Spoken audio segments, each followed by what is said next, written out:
traveled far. We are going to start this morning with our UWC choir, with the national anthem, followed by one other piece, and then we will get going with our opening plenary. So over to you. Thank you so much, choir.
Good morning, everybody. My name is Ruth Hall. I am the director of PLAS, and it is a great pleasure to have so many friends, allies, comrades, new friends together in this room today. Greetings to you all.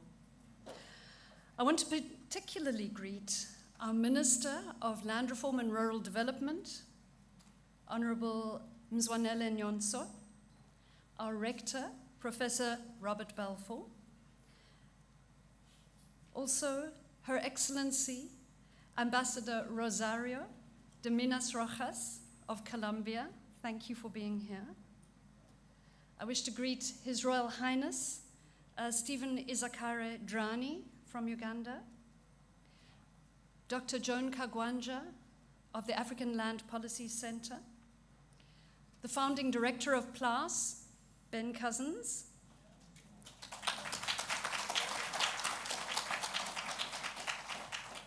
and so many others. If your name isn't mentioned, it does not mean that you are not recognized. We have so many visitors from around the world, from around our continent, from around our country, and we're honored to have this gathering, many activists from social movements who are struggling for land, water, access to forests, oceans, to territory, to places of belonging, and indeed to the very means of life. We welcome also our friends and visitors from universities from around the world, both those that we already have as partners and friends, and those who are about to become our partners and friends. Right now, I would like to ask you to join me in welcoming our Rector and Vice Chancellor to welcome you to the University of the Western Cape, Professor Robert Balfour. Thank you.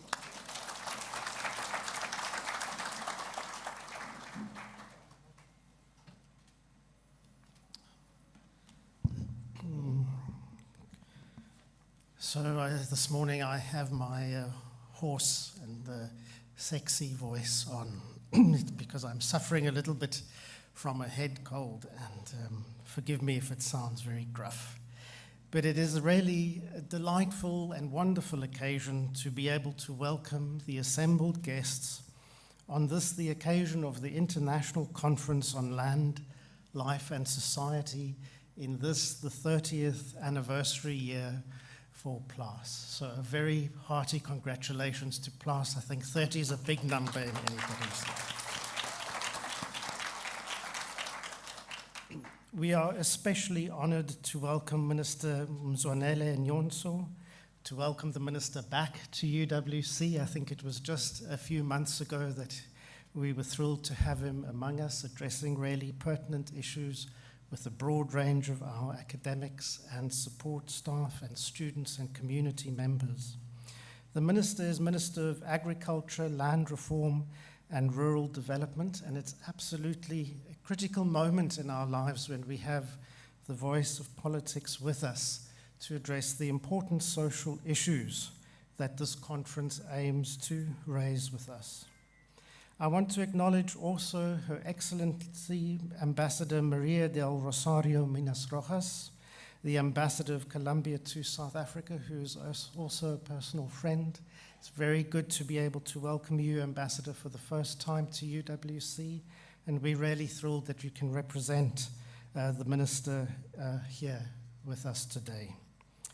At this point, I think it's also probably appropriate to request a moment of silence in the extreme circumstances and given the atrocities in Palestine, that we should recognize the dignity of the lives lived and the lives that are being lost in Palestine. So let's have that moment of silence together, please.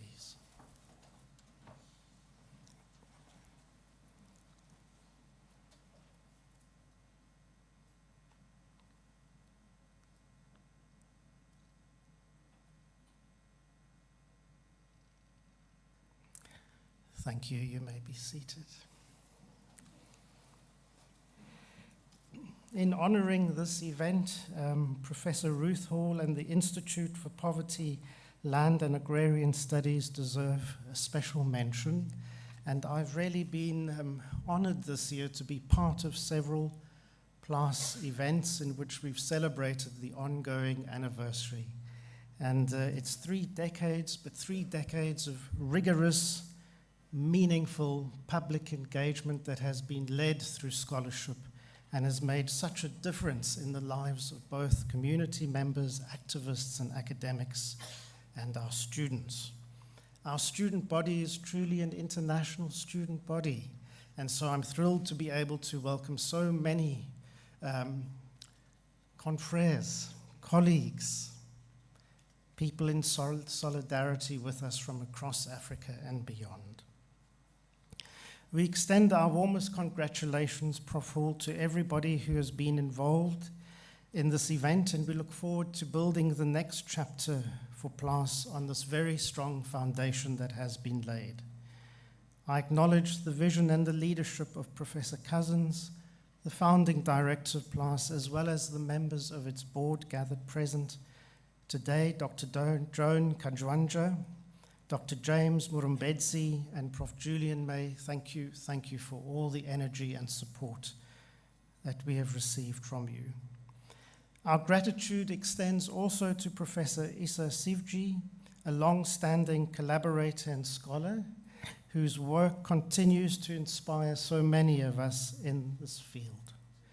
Our sincere thanks are also to be extended to international partners represented today: the Ford Foundation, Trust Africa, GIZ, the German Agency for International Cooperation, and the Institute of Development Studies at the University of Sussex, as also the International Institute for Social Studies in The Hague. Thank you also for your support. We recognize the importance of the Rosa Luxemburg Foundation, the Land Deal Politics Initiative, and all collaborating institutions whose partnership has made this conference possible. And finally, we send warm greetings to Minister Martha Carvalho Villegas of Colombia, whose engagement with us today will be a virtual one, as I understand it. And I learned from Prof. Hall that she has just been asked to deputize as president in Colombia, and so could not make it in person today.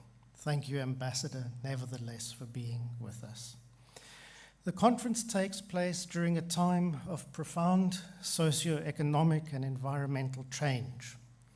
Across the world, questions about land and sustainability continue to influence the direction of our shared future.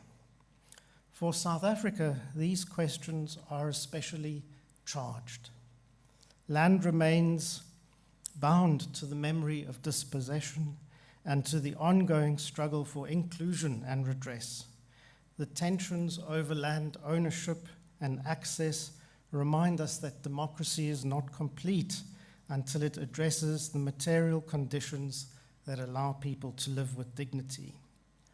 In this context, the purpose of the conference is to think critically about policy and practice, while also opening up a space for new ideas.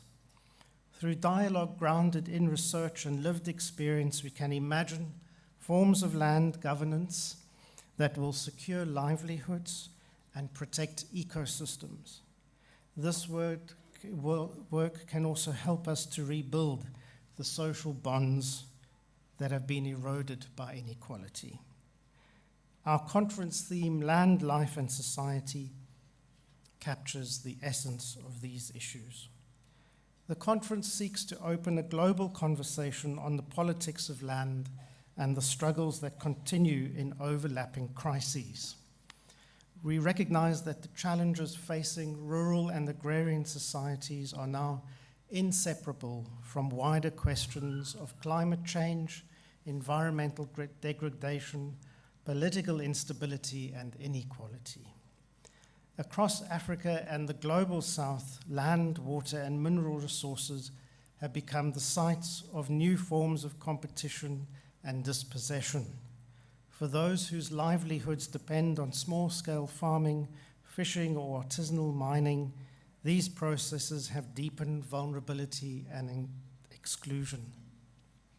It is against this backdrop that the conference program takes shape, structured around 5 interrelated themes: land and agrarian reform, ocean and water, climate and environment, food and politics. Each theme poses difficult but necessary questions about how to deal with the damaged relationships between people, land, and nature, how to advance climate action without reproducing injustice, how to imagine democracy and reimagine it in solidarity with rural contexts, and how to secure food systems that are both just and sustainable. In other words, how not to replicate the deep inequalities of our past. However, we can't speak about land, life, and society without acknowledging the human tragedies that continue to unfold around the world, one of whom we commemorated in a special way at the start of this address in relation to the ongoing conflict in Palestine and Israel, and the devastating humanitarian crisis that is Gaza, which has claimed countless innocent lives both sides of that conflict. We are mindful of other places where this kind of violence has uprooted and divided communities. It cannot go on.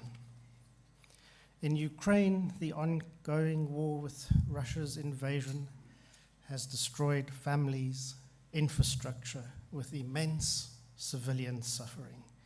In the Democratic Republic of the Congo, armed conflict continues to displace millions of people, aggravating poverty and instability in one of Africa's most resource-rich regions.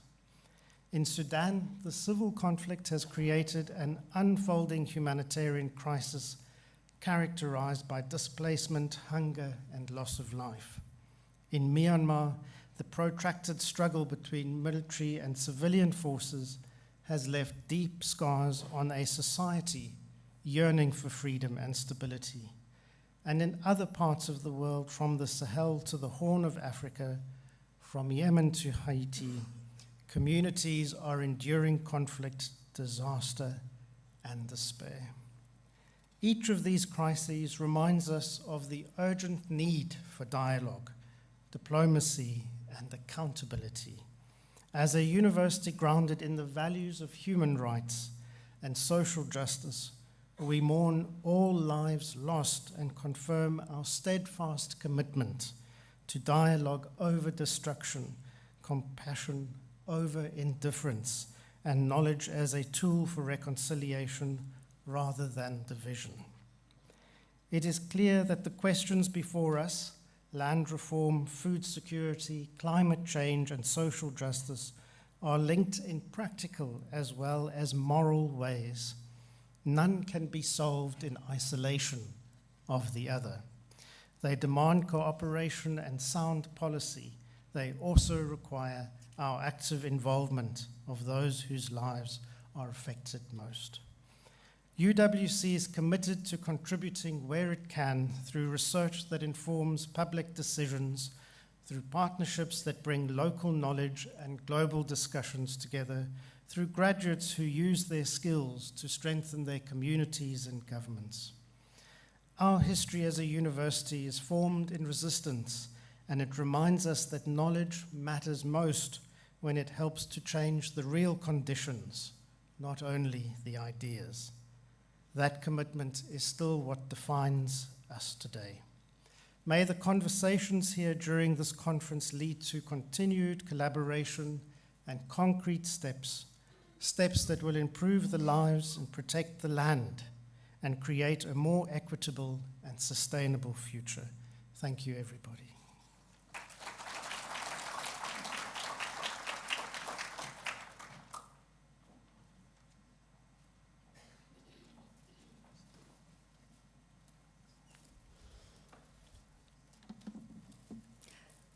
At a time of the closing down of democratic spaces and of spaces for academic freedom, it's really heartening to hear your words, Rector. Thank you very much. Colleagues, I wish now to call upon our Minister of Land Reform and Rural Development, Honourable Mzwanele Nyonso, who has been Minister since last year, but has been a Member of Parliament since 2019, serving on the portfolio committees, you'll be interested to know, of Environment, Forestry and Fisheries, also Mineral Resources and Energy, as well as Higher Education, Science and Technology, among others. Minister Nyonso is the President of the Pan-Africanist Congress of Azania and was previously the Deputy President of that party, previously Head of Security, previously Provincial Chairperson. In fact, I think there have been leadership roles since the 1980s. Minister, as the Rector has indicated, you're becoming a familiar face at UWC. You're very welcome. Thank you very much for your time and for agreeing to open this important international conference. Thank you.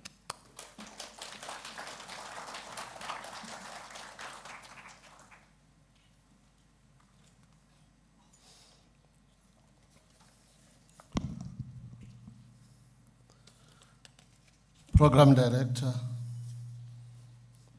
distinguished guests, Excellencies, friends, comrades, ladies and gentlemen. It is with deep humility and great honor that I welcome you all to Cape Town and to the University of Western Cape for this Land, Life and Society Conference.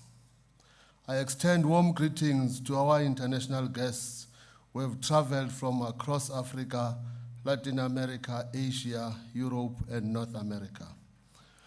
We are privileged to host here in South Africa representatives of governments, international organizations, rural social movements, scholars, activists, and policymakers, all gathered with one shared concern: how to confront the land and resource struggles of our era, and how to forge a path towards justice, sustainability, and dignity for rural and urban communities alike.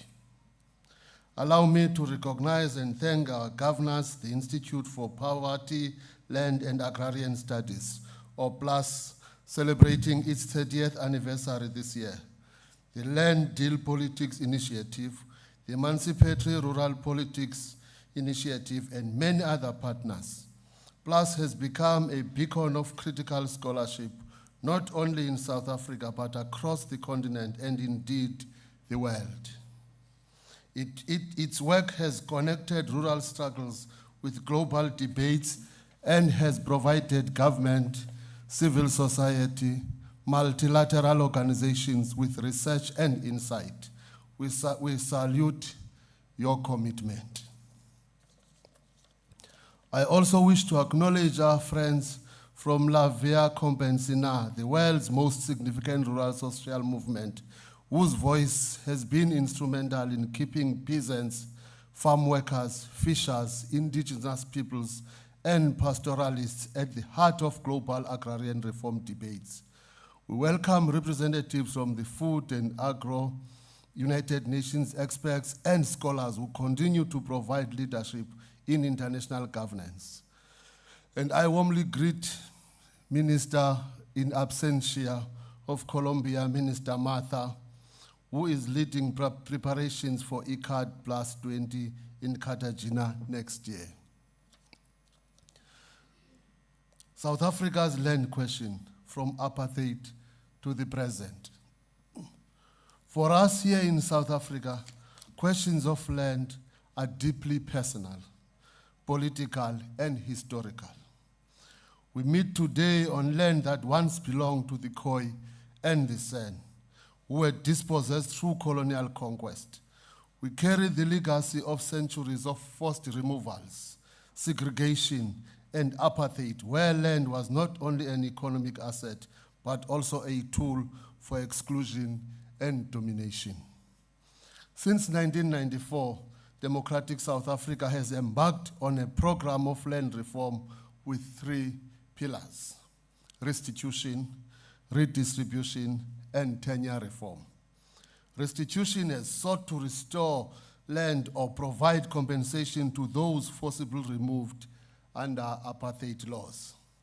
Redistribution has aimed to give land to the landless and land poor, create opportunities for black farmers, and address historical imbalances.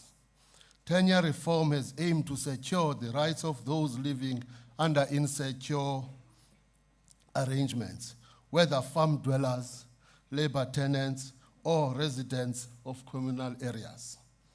We have made progress.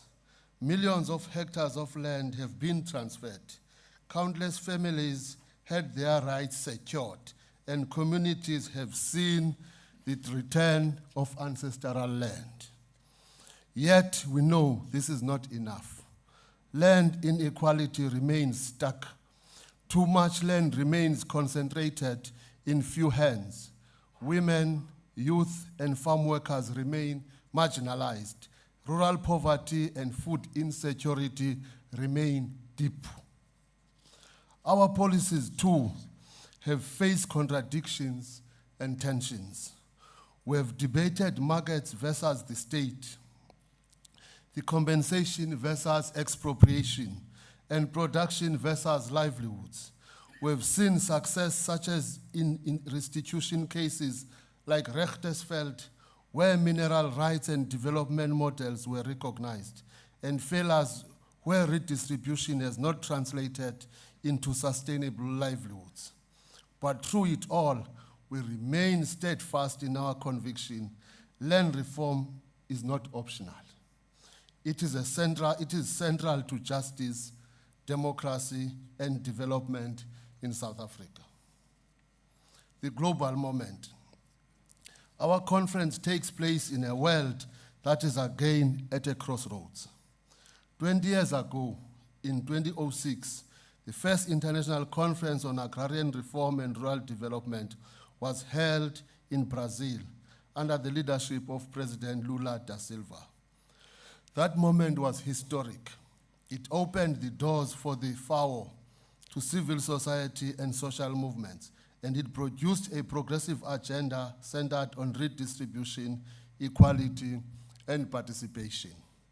Today, as we prepare for ICAD Plus 20 in Cartagena, Colombia, in March 2026, we face an even more complex global terrain. We witness the rise of authoritarian populism in many parts of the world, sometimes even from movements that once called themselves progressive. We face the climate crisis, whose effects are most severe on the least responsible for it: small farmers, fisherfolk, women, and indigenous peoples. We see green grabbing and carbon markets threatening new forms of dispossession as land, forests, and oceans are enclosed in the name of climate mitigation. We observe that corporations dominate global food systems, while hunger and malnutrition persist as widespread issues. At the same time, we see resistance. We see women leading land occupations and see sovereignty struggles. We see young people mobilizing for climate justice. We see indigenous and peasants communities defending commons and territories. We see academics, activists, and policymakers forging new alliances for justice. This is why this conference matters. It is not only a scholarly meeting, it is a space where evidence meets struggle, where knowledge meets power, where we prepare together to influence Cartagena next year and beyond. The conference agenda and 5 themes. This week we'll debate across interconnected themes: land and agrarian reform, exploring land redistribution, tenure security, labor politics, commoning, and governance framework, South Africa's own experiences, our challenges with legal pluralism, our debates about expropriation without compensation, our struggles to secure farm dwellers' rights resonate with these global issues. Ocean and water, recognizing that agrarian reform is not only about land, but also about seas, rivers, aquatic commons. Our small-scale fishing communities here in South Africa remind us of the struggles against industrial aquaculture, offshore oil and gas extraction, and exclusionary conservation models. Their voices will be heard. Climate and environment, asking what justice transitional look like and how to resist new enclosures in the name of green growth. South Africa stands at the heart of this dilemma. As we move beyond coal, we must ensure that workers, communities, and ecosystems are protected, not sacrificed. Food, interrogating how global food systems are shaped by BRICS dynamics, corporate concentration, and financialization. Here in Africa, we confront the tension between the industrial agriculture and agroecology, between export crops and food sovereignty.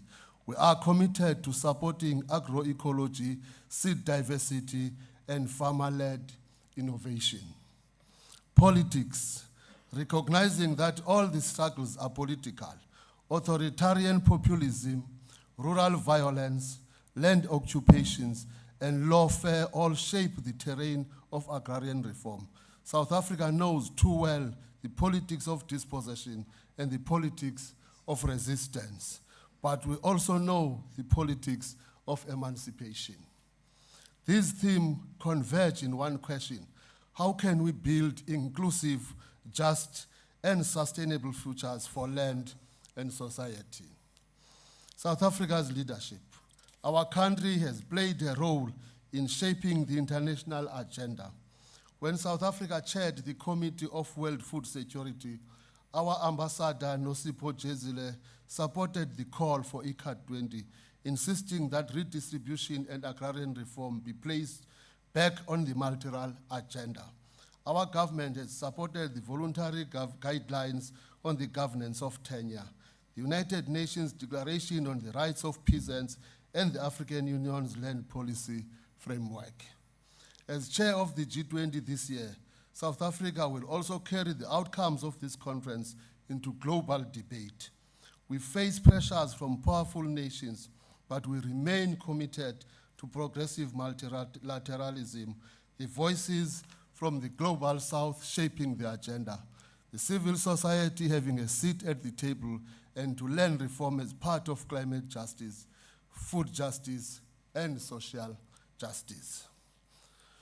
The role of PLUS and knowledge communities.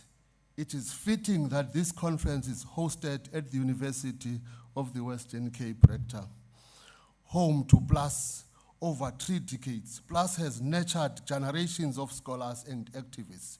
It has convened global debates through the Land Deal Politics Initiative and the Emancipatory Rural Politics Initiative. It has supported evidence-based policymaking while standing alongside communities resisting dispossession. Today we celebrate PLUS not only as a research institute, but as a space of solidarity, critique, and hope. This conference is part of that legacy, a space where academics, policymakers, and activists co-produce knowledge and strategies. We cannot speak of land without speaking of the people who inhabit it. In this room, we are joined by farm workers who demand both labor rights and land rights, by fisher folk who demand access to oceans, by women who resist exclusion and demand equality, by youth who imagined future beyond dispossession. Their struggles are not peripheral, they are central. The first ICAD in 2006 succeeded because it opened doors to civil society. ICAD 20 will also succeed if movements are at the center again. We must ensure Cartagena is not a closed gathering of states and agencies, but living dialogue with the people. South Africa commits to bringing that spirit in Cartagena. We'll carry the voices from this conference, the testimonies, the analysis, the demands into the global stage. A call for action. So what is to be done? We must ensure that land reform is not reduced to narrow market transfers, but is about redistribution of power, resources, and dignity. We must secure tenure for those who live and work on the land. whether as farm workers, labor tenants, or communal residents. We must protect commons, whether pastures, forests, or fisheries, from enclosure and exploitation. We must confront climate change with justice, ensuring the green transitions do not create new victims of environmental injustice. We must build food systems rooted in sovereignty, agroecology, and nutrition. We must strengthen democracy, resist authoritarianism, and keep social justice at the center of politics. Ladies and gentlemen, comrades and friends, we do not inherit the earth from our ancestors. We borrow it from our children. The land question is not only about the past, it is about the future. It is about the kind of societies we want to build, the kind of economies we want to sustain, and the kind of relationship we wish between people and nature. This conference is an opportunity to pause, reflect, connect, and strategize. It is a moment of celebration, 30 years of plus, the resilience of our movements, and the possibility of building bridges across continents. On behalf of the government of South Africa, I would like to welcome you all. May your discussions be bold, your debates be rigorous, and your solidarity strong. May we live here with renewed energy to shape Cartagena 2026 and to shape our own national and local struggles for justice. Welcome to Cape Town and welcome to South Africa. And let us begin here today. And thank you very much. Asante sana.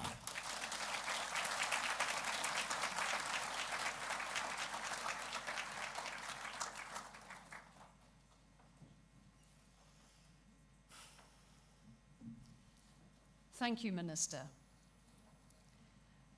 We were due to have two ministers with us today. Minister Martha Carvajalino Villegas, who is leading the global movement towards the International Conference on Agrarian Reform and Rural Development to take place in Cartagena next year. Several people have not been able to make it to the conference, people on the program, speakers, chairs. A few people have fallen ill with the flu and or have suffered a bereavement. But in this case, the minister is not here because she has been asked to act as president of her country. So I think we can understand. So very, very sorry about that. We are very pleased and honored that we will be joined by the other minister virtually, and she will also be able to hold bilateral meetings with Minister Nyonso, despite being unable to be here. And to explain and to convey her greetings to all of us, I'd like to ask Itiosara Rojas, her aide, to come and just convey Minister Carvajalino Villegas' greetings to all of us. Thank you.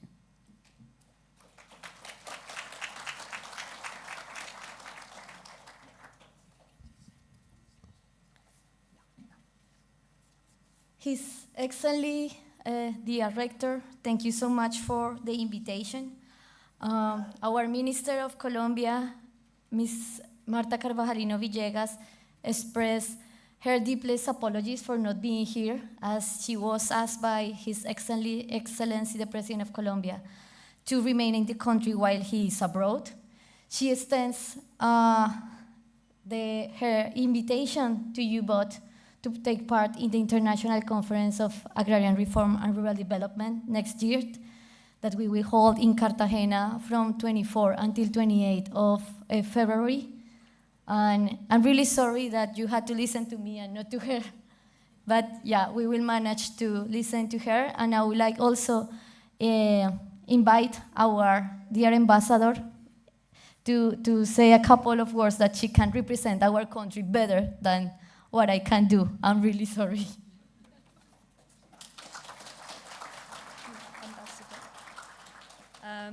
I will now introduce again Her Excellency, Ambassador Rosario Minas Rojas, just to convey the greetings from the government of Colombia. Thank you very much. Thank you.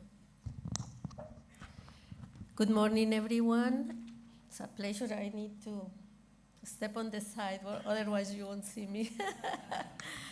But it is a great honor and pleasure to be here with all of you, especially having a representation of members of the government, but also representation of civil society, grassroots organizations, and people that struggles every day for the rights to land and the dignifying life that implies.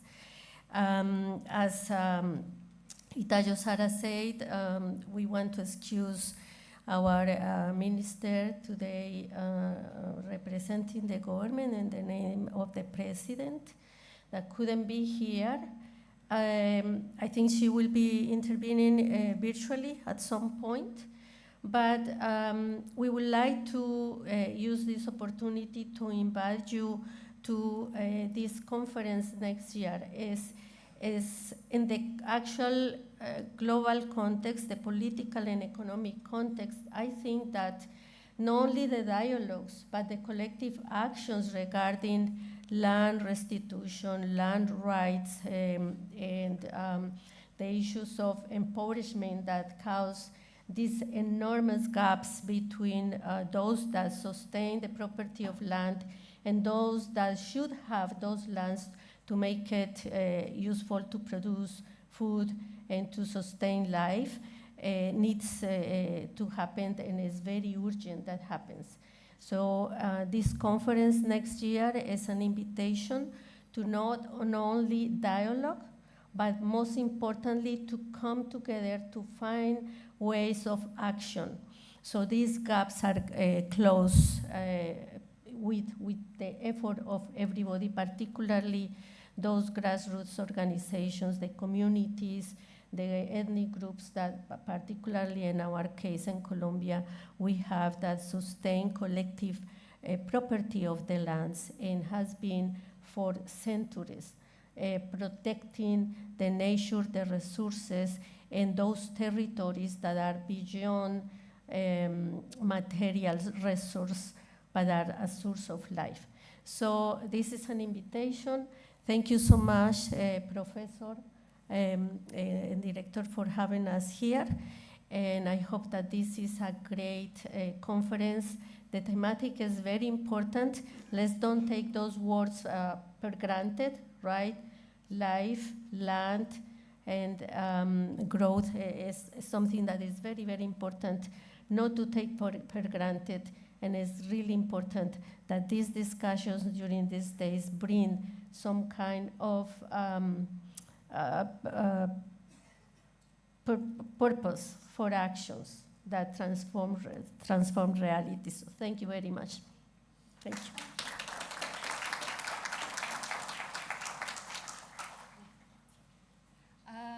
Colleagues, it is the democratic process that ministers are also held to account in Parliament, and so we will need to excuse our minister to go and report to the Portfolio Committee. Minister, we're glad that this is democracy in action. We're grateful for your time here, and we would like to release you. Could we all please give a round of applause for our minister? Thank you.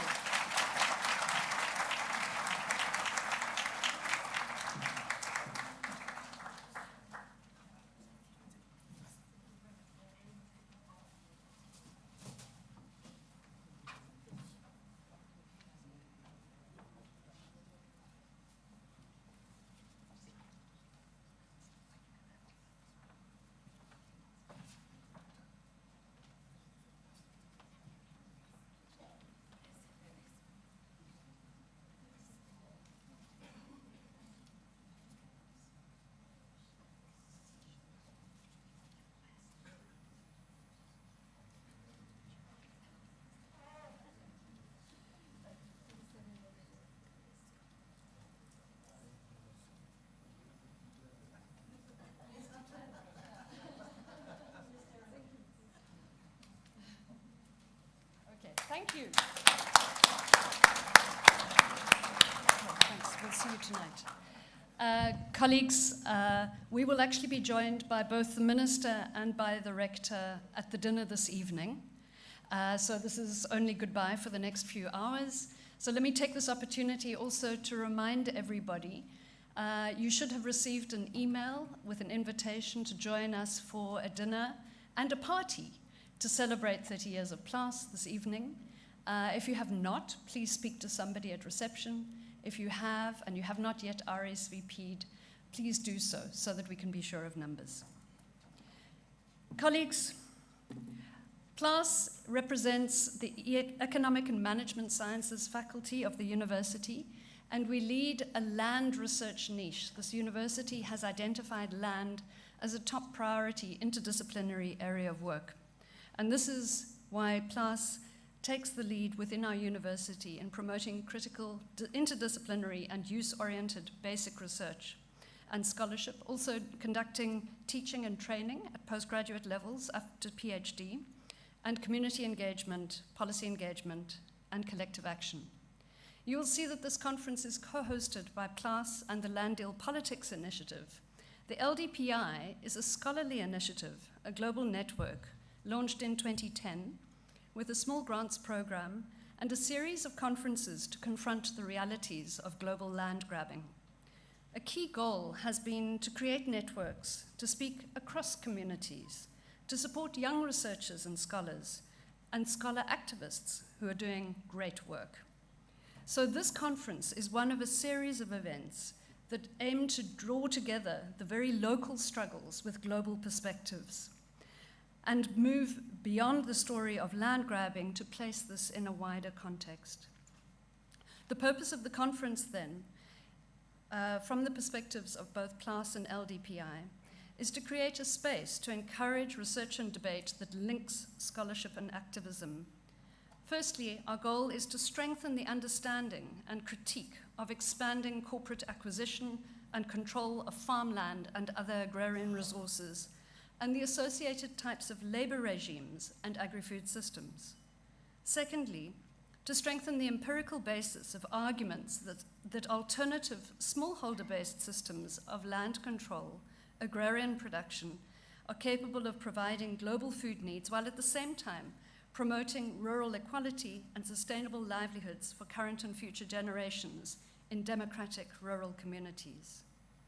The third purpose of the conference is to learn from the experiences of local, national, and global resistance to corporate control of land and agri-food systems, to learn from genuine agrarian reforms, and to understand the survival or emergence of islands of economic solidarity in a world dominated by corporate control, and to support progressive movements of producers who are involved with producer-consumer alliances.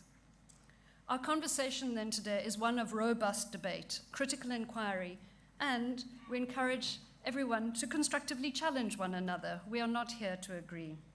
The aim, though, is to combine an appreciation of complexity in the world with clarity about what is at stake in this historic moment. We ask that in each session of our conference, we gear some of our conversation to clarifying what are the continuities and changes that we see. What are the factors driving crises and inequalities in access to land, tenure security, access to food and food systems, and in social relations? How are people responding, and what alternatives emerge? And finally, what are the core messages that we wish to send from this meeting to the International Conference on Agrarian Reform and Rural Development? There are different types of knowledge right here in this room. And in keeping with our agrarian perspective, let's agree that our aim here is to cross-pollinate. We are not here to monocrop our ideas. And indeed, I've been given a pin that's for the International Conference on Agrarian Reform and Rural Development. I see that its logo is a bee. So we will be busy bees cross-pollinating our different forms of knowledge. Our conversation is also multi-scalar. A lot of people here are involved in very local struggles. A lot of the researchers here conduct deep local empirical studies. But as we've seen in this opening, we have addressed local realities within South Africa, and we will hear more about perspectives from the African continent and the global level. At this point, it's really my pleasure to introduce the first of our two keynote speakers, Professor Issa Shivji, who I'm sure is known to most people here, is Emeritus Professor in the School of Law at the University of Dar es Salaam. He was the first incumbent of the Julius Nyerere Professorial Chair in Pan-African Studies, and in 1991 he led the Presidential Commission of Inquiry into Land Matters, known as the Shivji Commission, which made a comprehensive report on land reform in the country. He's authored many books, including a few years ago a 3-volume biography of the country's first president, Julius Nyerere. It's called, aptly, Development as Rebellion. Professor Shivji is a great friend of many of us, and among many things that you may not know about him, he writes really striking political poetry in his spare time, and we are just thrilled that you're with us. Thank you so much, Issa. Thank you.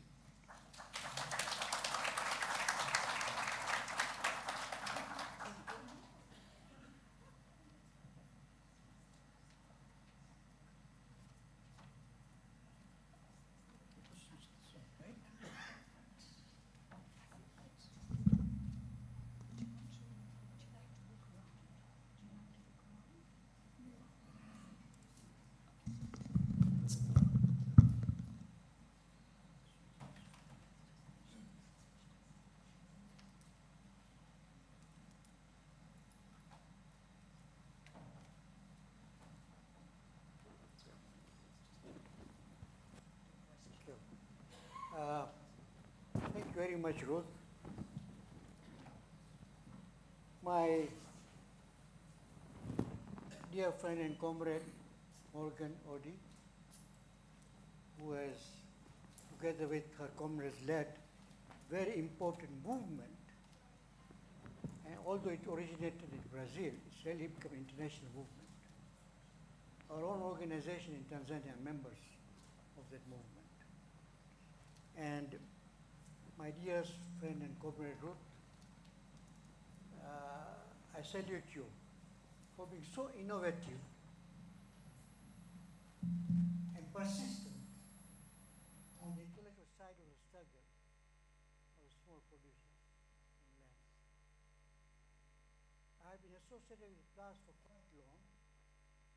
If I remember correctly, I don't know how many years.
You know, all over Africa, peasant, pastoral, fisher communities and society communities have been the source of surplus for capital accumulation.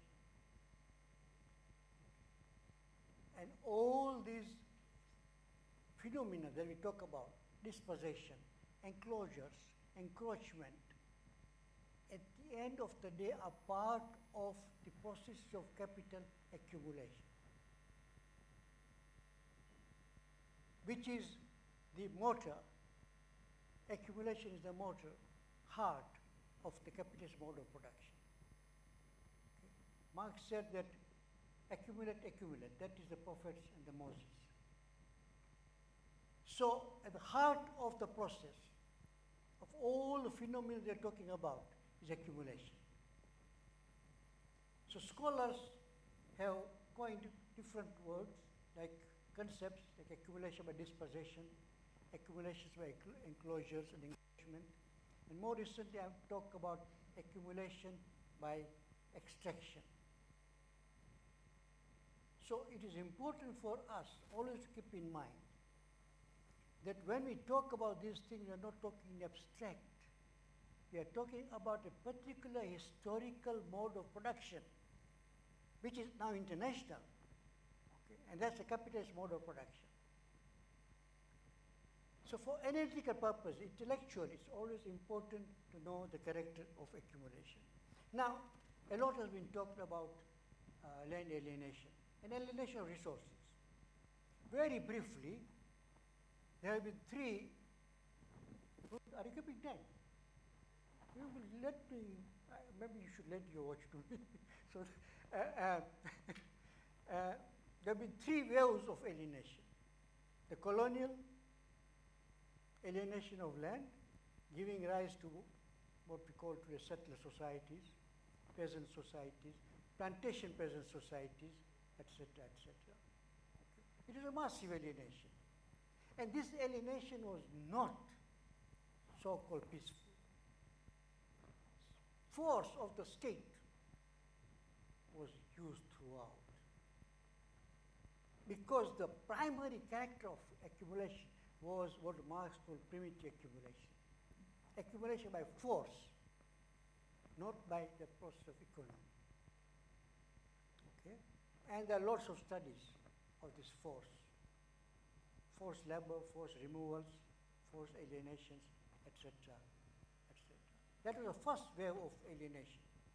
The second wave of alienation was after independence in many African countries, in the immediate post-independence period, where on the behest and advice of the World Banks and IMFs and so on,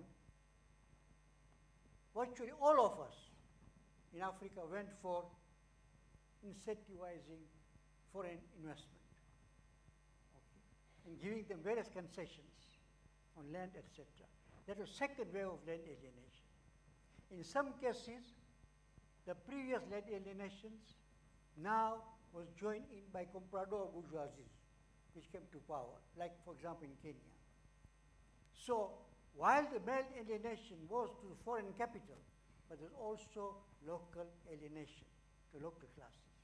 In some cases, like my country, okay, which adopted so-called socialism, still there was land alienation in public interest for either investment by foreign capital or by state capital. Because now you have the rise of a new bureaucratic rentier class, which in our debates we call the bureaucratic bourgeoisie. So in all these countries, there was the second wave of alienation. The third wave of alienation, the neoliberalism, which has been talked a lot about as land grabs. Okay? We are witnessing new types of land alienations. Not only dispossession, not only encroachment and enclosures of the commons, for example, but also enclosure of forests for bioresources, for bioengineering, and most of all for carbon set of companies. Very recently, my country signed a memorandum with Blue Carbon from United Arab Emirates, okay, and giving them access to 80 million hectares, about 20 million acres of land, of forest land. And the same story you can find of Blue Carbon in Kenya, in Zaire, in Mozambique, and so on. These companies are coming under the guise of to address climate change. UAE is one of the biggest fossil producers and polluter.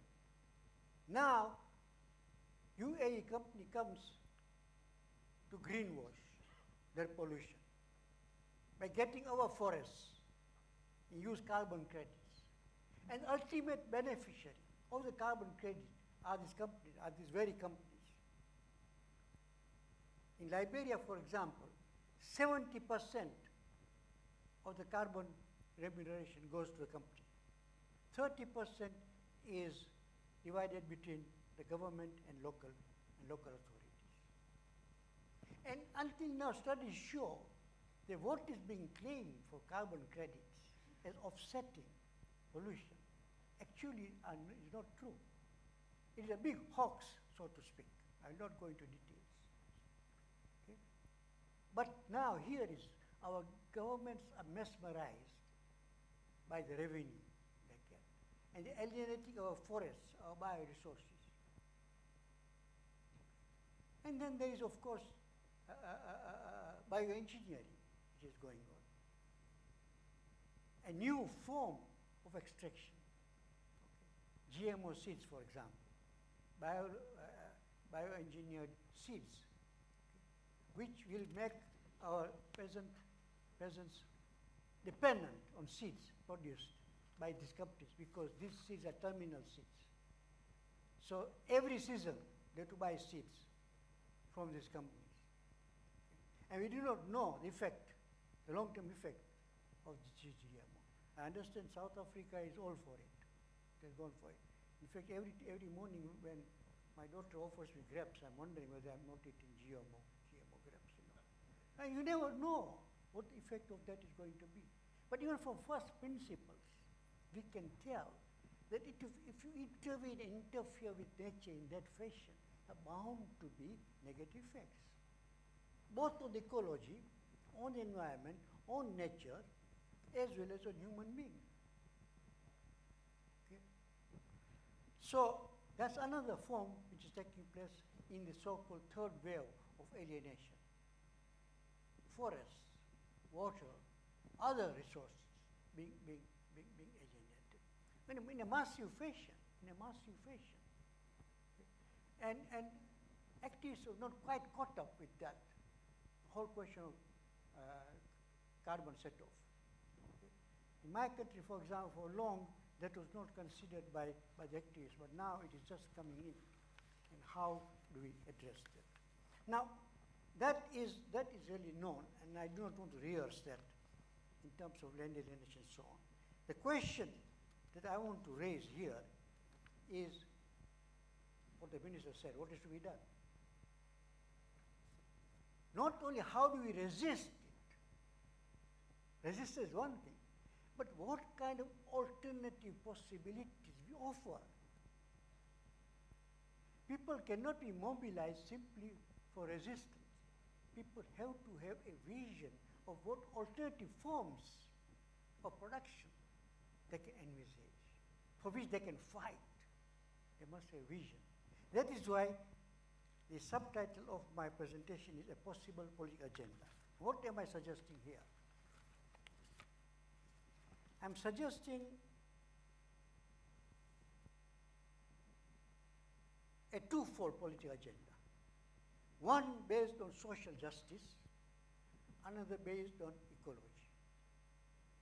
Okay? I am arguing that the social justice arguments resolve into two factors: redistribution of land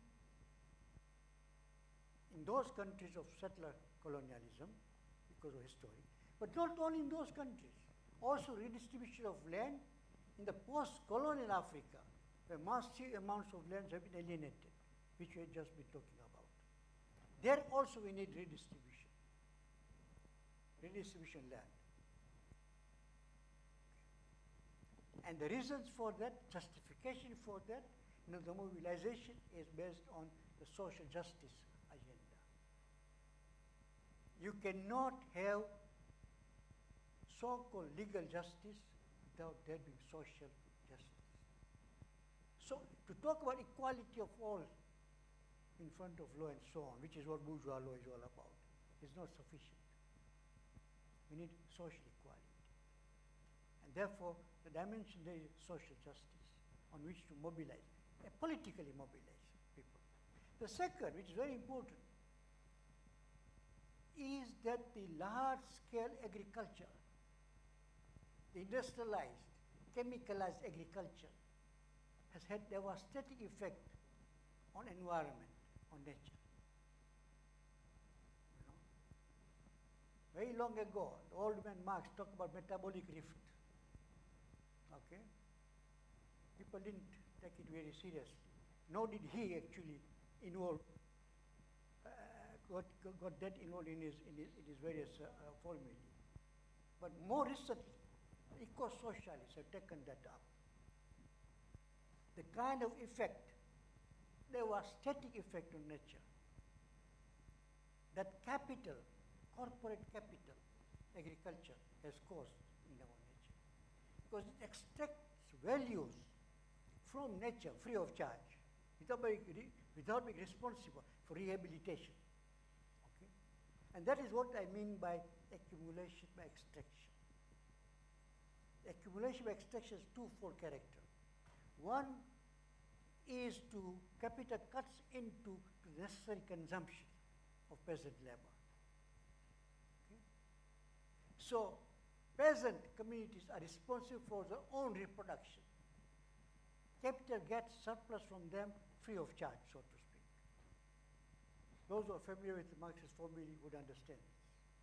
And second is extracting values from nature, again, free of charge.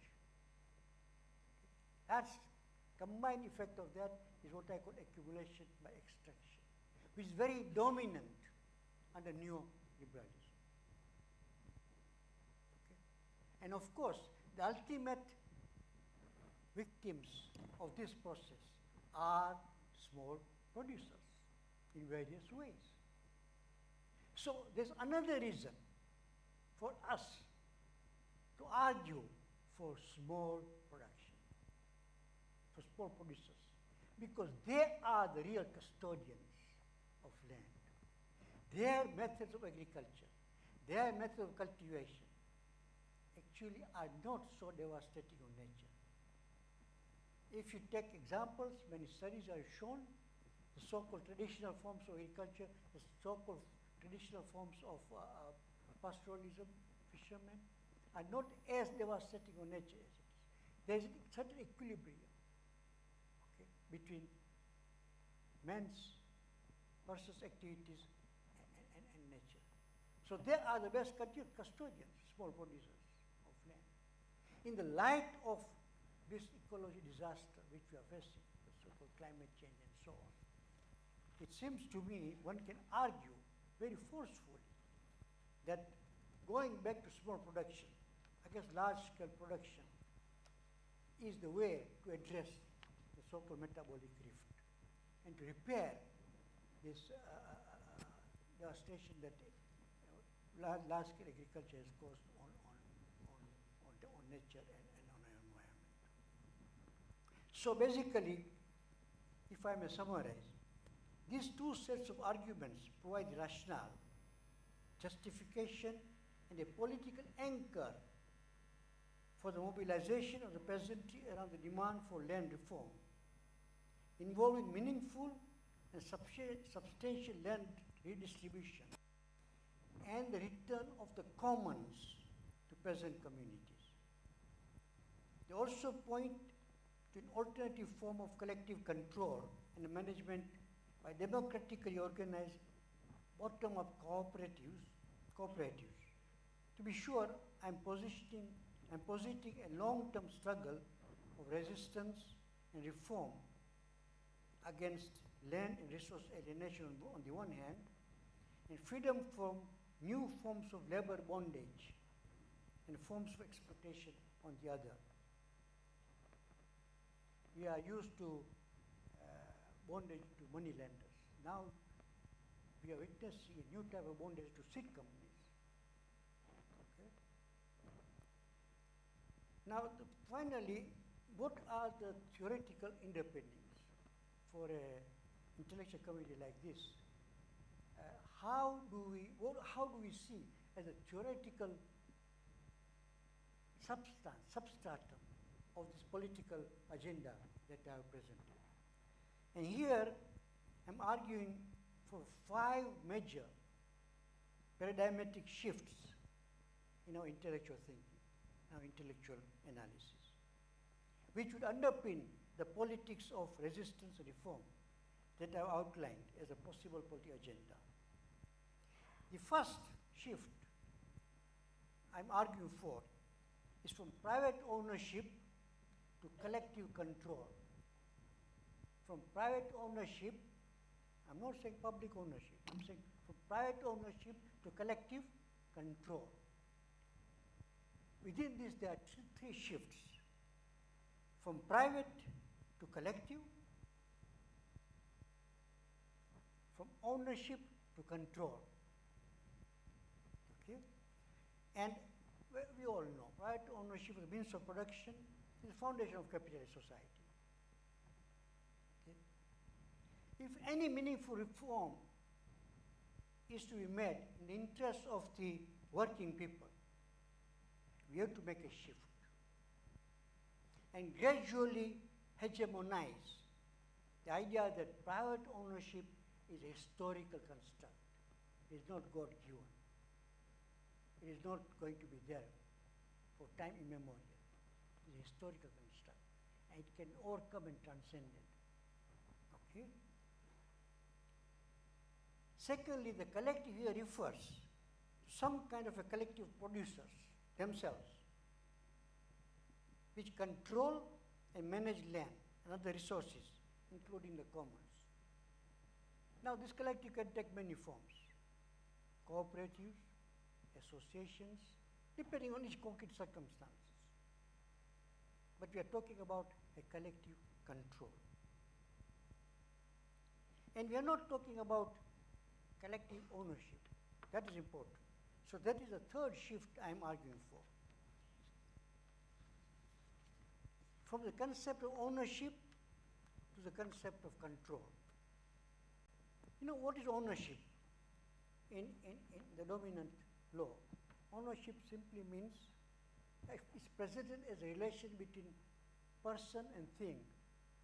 I, the person, own land, the object. But truly, that hides. The relationship is not between the person and the object. The relationship is person and person. The relationship is the person who owns and the person who is excluded because of his or her ownership. That's the important insignia of ownership. My right to exclude you who doesn't own.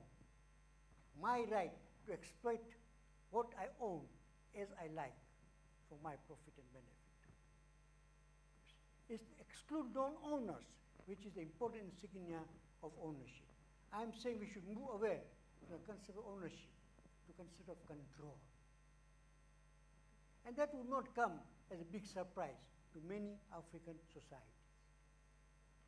Because in African societies, the concept of ownership as such doesn't exist. The concept is this is land is something that is given by nature for your use, and that you have to maintain it, you have to nurture it for future generations. So it's not something very alien when you talk about control, not ownership. The third shift within this is from the concept of the right to the concept of obligation. The concept of right to the concept of obligation. I know my human rights friends, but I'll pursue it. You know, in bourgeois law, the concept of right is that when you say someone owns, you're talking about a person entitled to a bundle of rights. Okay? Individual person entitled. It's not a social being. It's an individual being who is entitled to certain, he or she has a certain bundle of rights over that object. That's the meaning of ownership. I am saying we have to move away from the concept of right to the concept of obligation.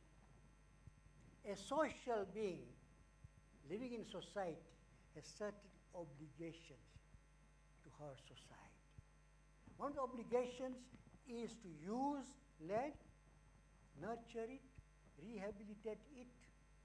That's why we call land as mother, right? Rehabilitate it. It's an obligation that you owe to your society as a whole. land that you have is for use. And not only for use, you have to maintain it. You have to tenderly nurture it, okay, for future generations. Because that's the land over which, who overlooked the land, who oversight the land? Ancestors. And you have the obligation to give it to the future generations. The second shift I'm arguing for is from industrialized, chemicalized agriculture to organic agriculture. And organic agriculture is fashionable, I know. But I'm not talking about organic agriculture which is exceptional, which is, exotic and so on, for which you pay. No, I'm talking about organic agriculture as the norm of African agriculture. Not something exceptional, but as a norm for organic culture. So you have to move away from industrialized. Then you will know that these are shifts from our original Marxist thinking, where we, of course, celebrated big production and industrialization of agriculture and so on. But we have seen what has happened to industrialized agriculture. So that is another important shift that I'm talking about. The third one I'm talking about, from preoccupation with productivity and growth to degrowth human development. When you talk about, in economic terms, about land and so on, you talk about productivity, you talk about growth. I am saying you have to make a shift, intellectual shift, from those concepts to a degrowth human development, not growth. So your preoccupation is development, not growth. Your focus is on sustainability, not on productivity. There's an excellent book written by Saito recently on degrowth communism, which I suggest to you that you should read, the Japanese policy economists. Okay? And this is the new discourse that is developing among eco-socialists. The fourth, from state sovereignty to working people's sovereignty. Now, of course, at the moment, the concept, when the minister was talking, right? That's a language of state sovereignty. I'm saying we have to move away from that concept to working people's sovereignty. Now, at a certain point, state sovereignty did play an important role, particularly in the struggle for independence. That we have a right to state of our own, okay? What is called right to self-determination. Right of people's self-determination was narrowed by the leaders who are fighting for independence, supported by the socialist camp, to right of people to have their own state. But right of people's self-determination is actually more expansive, bigger than right to have one's own state. And I argue the right of people's self-determination involves sovereignty, but it also involves democratic governance, both at national, okay, fine, both at national and local government level. Finally, the other shift that I'm arguing for, from community to working people. Now, community is a very dominant language in the NGO discourse, in the mainstream discourse. But communities are not homogeneous, they're differentiated. And that is why I talk about working people, okay? Not communities, because communities are differentiated. So I'm introducing a class conception, a class category, by calling it working people. For those who are interested, you can have a look up my paper, which is uploaded. Now, I'm sure, in my conclusion, I'm conscious of the fact that I'm calling for a possible, positing a possible agenda for land struggles. I may sound a bit abstract and somewhat utopian. I plead guilty to both. okay? Because these are issues of conflict struggles. There will be lots of transitional periods depending on each conflict struggles. And why not? Of course you have to aim at utopia. That is how human societies have developed, to always aim at utopias. But it is possible, it is doable, and it will have resonance with many, many small producers. Thank you very much.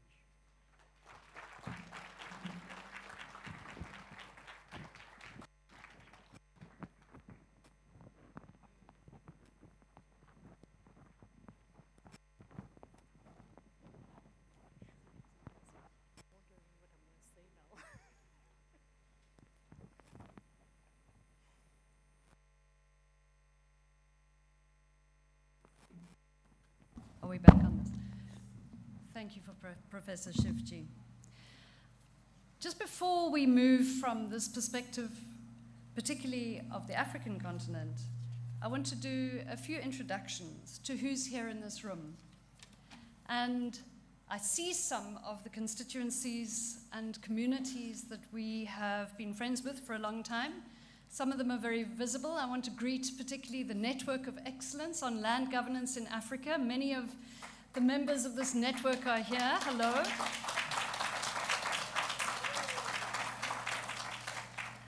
And there are many people here who are part of movements that are affiliated with La Via Campesina. You are welcome. We have members here from the Rural Women's Assembly of Southern Africa. Welcome.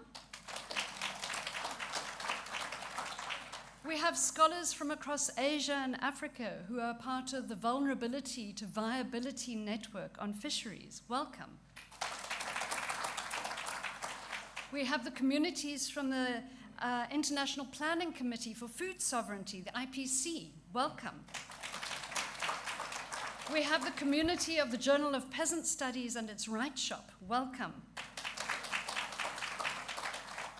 Now, this is a long one, so just bear with me. We have the community which is part of a project on repairing rangelands. It's called Repair. It has a long title, Welcome. We have a community of people who are looking at the growth of medium-scale farmers in Africa and how that is changing land governance and food systems. Welcome. We have the members of the Land Deal Politics Initiative. Welcome.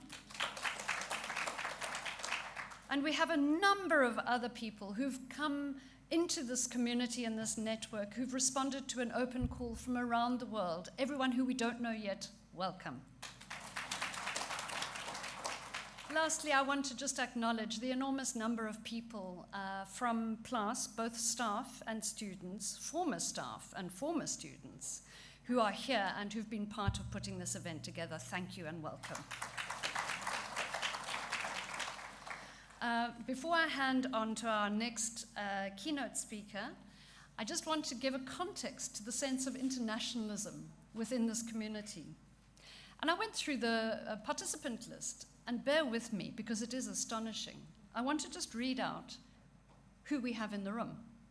We have participants here today from Angola, Argentina, Bangladesh, Benin, Bolivia, Botswana, Brazil, Bulgaria, Burkina Faso, and Burundi, Cameroon, Canada, Chad, China, and Colombia, Cote d'Ivoire, Egypt, Finland, Ethiopia, sorry, that was out of order, France, the Gambia, Germany, Ghana, Guinea, Conakry, India, Indonesia, Italy, Kenya, Lesotho, Malawi, Mali, Mexico, Mozambique, Namibia, the Netherlands, Nigeria, Norway, the Philippines, Senegal, Singapore, and Spain, Sweden, Switzerland, Tanzania, and Togo, Tunisia, Turkey, Uganda, the United Kingdom,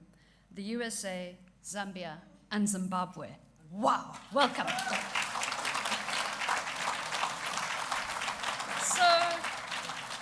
We are truly international, and I'm absolutely thrilled to introduce Morgan Odey, who is the General Coordinator of La Via Campesina, the global peasant movement. She's a small-scale vegetable farmer in Brittany, France. And she will be talking to us about La Via Campesina and its call towards the ICARD process and its vision also for our conference. Thank you very much, Morgan.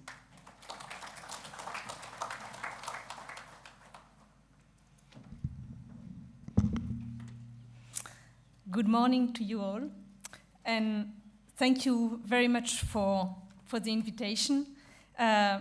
We are very grateful as representative of social movements to be here in this room today. Very grateful for the University of Western Cape, for all the PLAS team, and in particular for you, Ruth.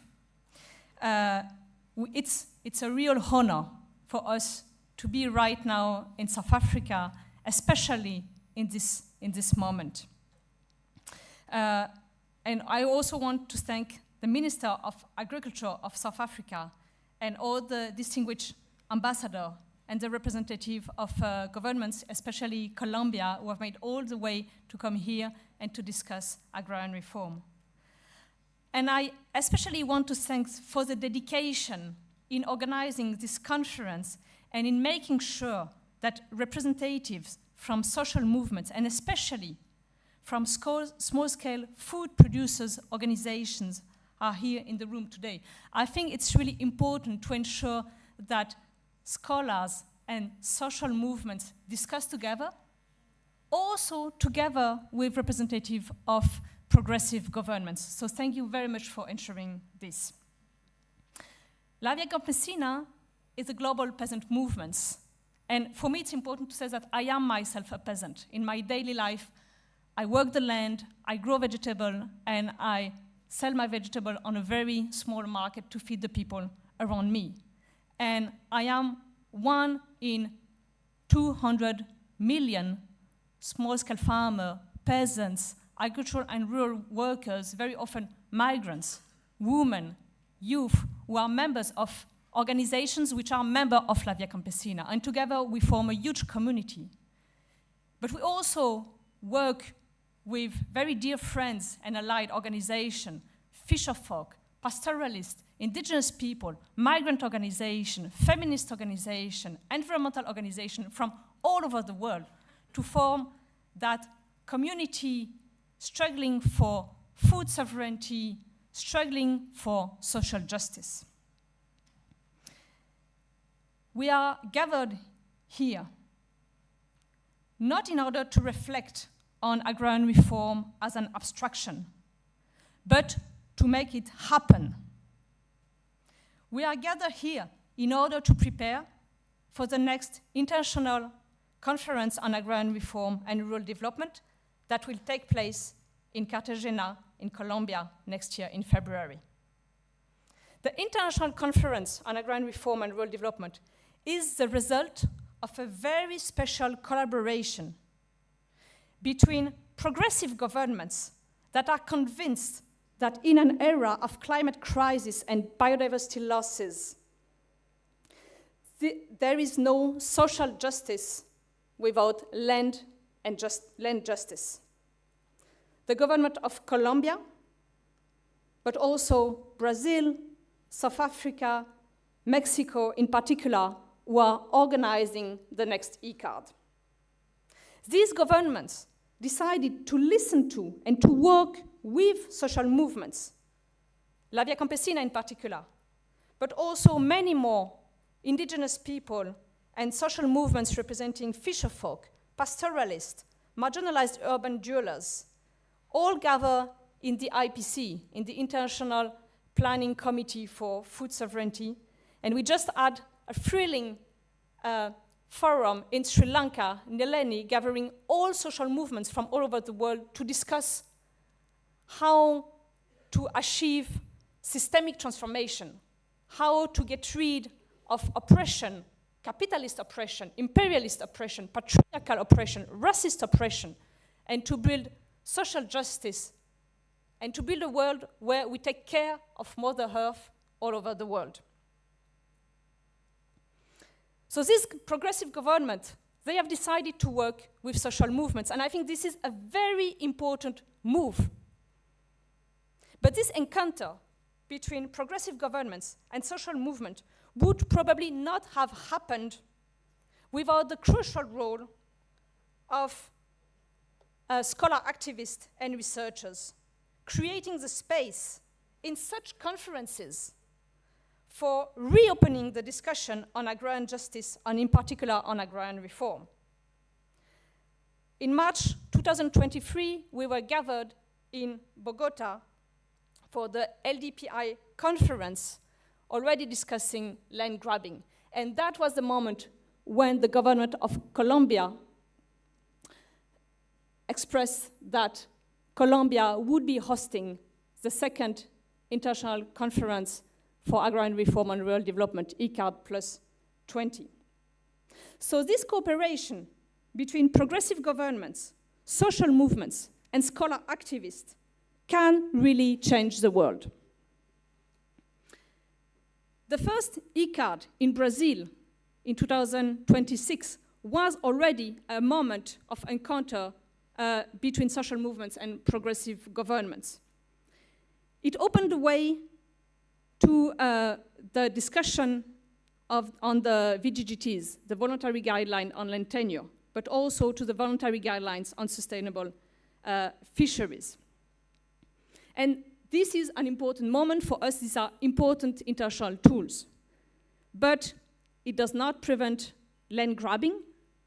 And that's the reason why in Via Campesina, we've been thinking that we need to put agrarian reform again on the agenda of the United Nations and also of each and every country. So we are very grateful for the government of Colombia to host the ICARD plus 20 next year in Cartagena with the support of the Food and Agriculture Organization, FAO. And here, I want to mention really the very important role of Ambassador Nozifo Jezile, who is the chair of the World Committee on Food Security and who played a key role in supporting Colombia initiative and ensuring that this initiative can become real. What is the main question for ICARD? Are we going to allow the exploitation and destruction of every last piece of land, water, territory, and ocean to satisfy the greed of a tiny minority of millionaires and billionaires? Or are we determined to take back the territories from the grip of capitalist and imperialist forces and to ensure that we can take care of the nature and that the fruits of our diverse territories serve the greatest number of people? That is the question. By letting the markets decide on who uses the land and for what, the result is that over 700 million people are hungry in the world. The result, by letting the free market work, is that the land is being grabbed to produce energy, mines, biomass, and other material to sustain the way of life of rich people, especially in the global north, and the profit of a few transnational corporations. The result is that greenhouse gas emissions are increasing and biodiversity is being lost at a huge scale. The result is that wars and genocides are soaring all over the world, from Sudan to Haiti, from Myanmar to Democratic Republic of Congo, from Ukraine to Palestine and Sahel. Wars and genocides are being used by capitalists and imperialists to remove the people out of their territories and to open the way for global, massive land and water grabbing.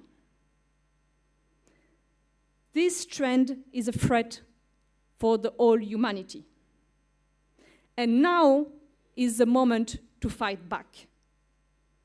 Now is the moment for unity between progressive governments, especially, of course, those of the Global South and social movements, to struggle for justice, internationalism, and for the care of Mother Earth. Now is the time for agrarian reform all over the world to ensure that land, waters, oceans, and territories can be revived and produce food for the people. It's time for food sovereignty and agroecology all over the world, in Latin America, in Asia, in Africa, but also in Europe and in North America. And I want to a little bit take back what Professor Sivji said. We also need agrarian reform in the global north, because for more than 500 years, we have been grabbing the resources of the global south to make our way of life. And this can only change if the people in the global north depend on our own resources. So indeed, we need degrowth in the global north. And in order to achieve that, we need the people and the governments of the global south to tell the global north, you had enough. Now you should depend on your own resources. And I tell you, I am French. In France, in order to depend on our resources, we need agrarian reform. We need land to be distributed to small-scale farmers and people to work the land to produce the food that we need to have a decent life.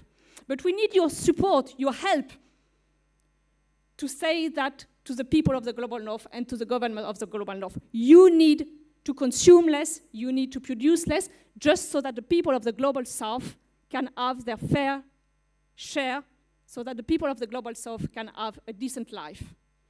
Please, help us and do that for us.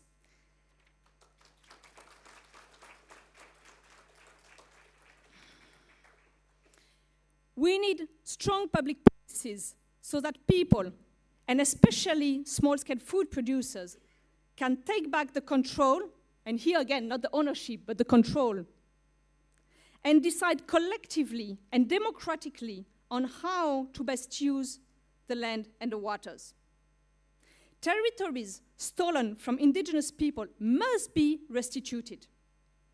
Land grabbed by transnational corporations, big landowners, and sometimes also corrupted state actors against the people must be redistributed, especially to women, to youth, agricultural and migrant workers, and small-scale peasants. Violence against people who defend their territories and who struggle for land should stop. The UN Declaration on the Rights of Indigenous People, UNDRIP, and the UN Declaration on the Rights of Peasants and other people working in rural areas, collective rights, these rights must be implemented. Now, what is the role of scholars, and in particular scholar activists, to promote agrarian reform in this moment? First, it's very important that you raise awareness about the diversity of land tenure systems in the world. We have very diverse histories and culture. Of course, the land tenure systems are very strongly interrelated with the history of colonialism and the history of independence struggles. The system of latifundio in Latin America has little to do with the African land tenure system, which is mainly based on community control over land, water, and territories. I think also that we should learn very much about the incredible experience of the agrarian reform in China, and so I'm very thrilled that also we have some Chinese scholars here with us. So learning about this diversity is also learning about the diversity of actors there, not talking only about farmers, but also talking about the fisher folk, the indigenous people, the pastoralist community, and also about urban farming, how urban people are producing the food. We must have a very inclusive perspective of agrarian reform, which includes all this diversity of different actors. And I think doing so, I think scholars also should help us to learn from the experiences from the 20th century. There were amazing achievements in terms of agrarian reform in China, in Mexico, in Zimbabwe, or in the Philippines. but there were also limitations. For example, in Italy there was an agrarian reform, but very minor, very small, and mostly distributing the very marginalized bad land. And when the people received the land in Italy, they received it with all the chemical pack. So you receive the land, but also the pesticides, the chemical fertilizers, and the government tells you, now you produce commodity to export commodity to the global market. And a lot of the agrarian reforms of the 20th century were made in that kind of spirit of industrializing farming, of modernizing farming, not respective at all of the knowledges of the peasants and of the indigenous people. And I think what happened in the Soviet Union is a kind of image of that as well, where collectivization was done, but with the model of the US very big farming system and the goal of produce commodities, not necessarily to feed the people around, but for the global market. And so I think that right now, it is the time to imagine agrarian reforms for the 21st century. Agrarian reform that tackle the natural disasters that we are facing. Agrarian reform that really gives recognition to the amazing knowledges of the indigenous people and of the peasants, artisanal fisher folk, pastoralists from all over the world. So it should be agrarian reform, but quite different actually from what we experience in the 20th century. Taking some inspiration from some, once again, amazing experiences, but also analyzing the limitation. And I think here, critical agrarian studies, in particular critical, is extremely important. Last but not least, we need to be much more creative for agrarian reform. It's important, but it's not enough for governments to buy private land and redistribute it to poor rural people. It's not enough because it will not match the level of ambition that is now needed. We need to learn together about new ways to do massive agrarian reform and not just redistribute small pieces of land. We need to learn together about how to do agrarian reforms all over the world that change the life of all the people. I would take back the slogan of Colombia for ICAR because I think it's an amazing slogan. Now is the time for land for food, land for jobs, land for life, and land for peace. Globalized struggle, globalized hope.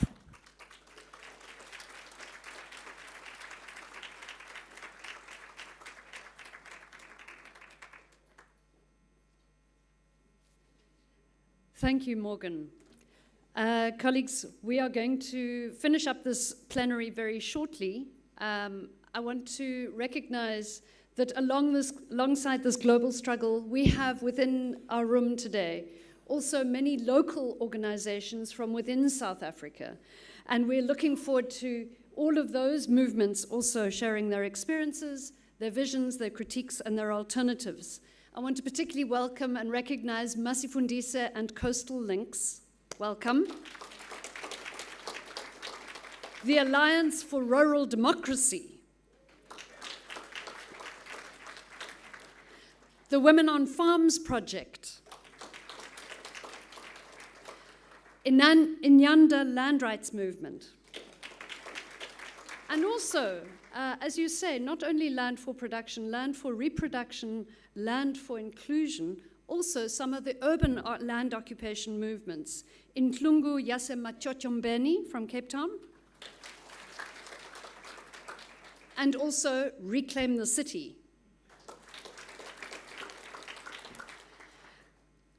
In this opening plenary, we've had a lot of inspiration, a lot of critique, a lot of suggestions for how we think about these matters, both global and local. We're going to deepen those conversations in the coming 3 days. For now, I just have a few announcements to make. Firstly, each day is organized like a sandwich. We have a plenary to open with. Then we have between tea and lunch, we have parallel sessions, which will take place mostly in this building, in rooms numbered A to H. However, 3 of the sessions each day will take place in the tall modern building, which is over there, about 100 meters along the road. It's called the Life Sciences Building. You take the lift to the 5th floor. We have a team of student assistants who will be directing you and helping you to find the right venue.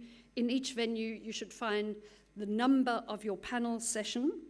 We ask everybody to come out of this room, both left and right, and have tea and coffee fairly promptly, get to your rooms on time.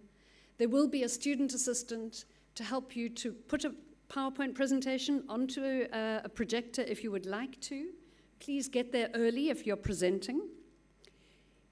Because we will all experience a slightly different kind of conference, because we cannot be in 10 parallel sessions at the same time, we have an amazing team of rapporteurs who are calling themselves the hunter-gatherers, who are going to be synthesizing key messages, key critiques, insights, concepts, and calls emerging from each of the sessions. These summaries will be edited overnight and presented to the plenary the following morning. So today's discussions will be synthesized and presented in the plenary tomorrow morning. Thank you to all the rapporteurs for that. Each chair of panel sessions is requested to please check that you do have a rapporteur in the room as you start your session. You should have, but please ensure that there is. If you do not have a rapporteur, please can the chair submit a short report. So maybe you need to delegate somebody. One important change of venue is that all sessions for today that are in room 1E, that is E for, what's E for? E for Ecuador. Everyone who was going to room 1E for Ecuador, that room will not be available. And instead, what we will do is we will subdivide this room in the middle, and those going to 1E will now be in the back of this hall. Okay, that means we will do a bit of shuffling during coffee time to move chairs and set up a separate event. As you can see, there's already a projector and screen there. The toilets are behind us over here. You can go out either way. The toilets are there. Women and disabled areas are on the right. There is a men's toilet on that side. There is also a breastfeeding room. The Wi-Fi is over there. The username is 2024. The password is 2024@UWC, lowercase. I think that's most of the announcements. Oh, one more thing. If you have any questions about logistics, please do go to the registration table. I'm just checking for more announcements coming in. Oh, and up on the wall there, you will see QR codes. Please do, if you're able, or get somebody to help you if you're not, take a shot of the QR code so that you can join a WhatsApp group. You will not get spammed. This is only for key announcements and for sharing outputs of the conference. So please do join that one-way WhatsApp group. It will be only for announcements.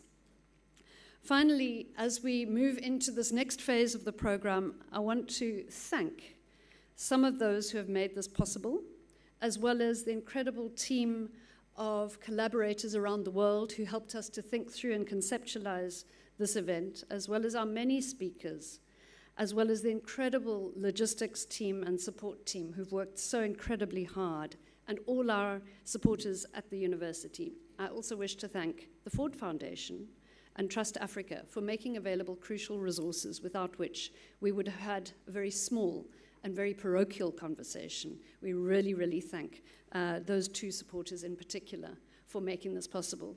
Please let's give them a round of applause. And with that, I wish again to thank our key speakers, Professor Issa Shevji and Morgan Odi from La Via Campesina, for giving us this historical and this global perspective, the sense of urgency, the sense of creativity, learning from history, but imagining a future that is necessary and possible. Thank you very much, everybody. Let's go for coffee. Thank you.